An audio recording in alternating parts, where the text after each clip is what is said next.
Good morning mga kamekanik. Bali may gawa pala tayo ngayon.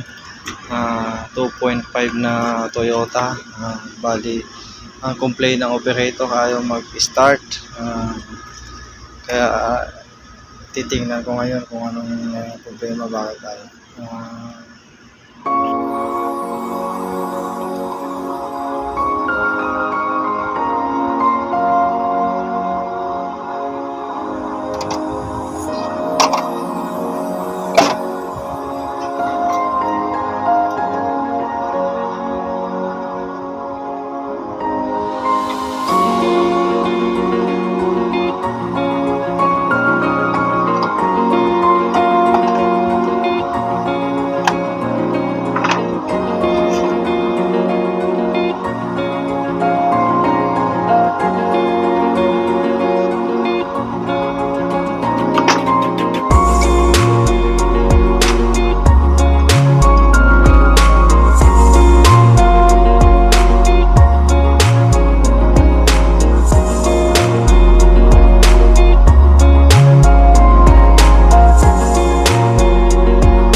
Okay na pala mga kamekanik yung forklift.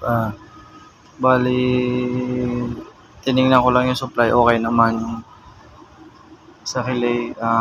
Bali ang naging problema yung relay niya.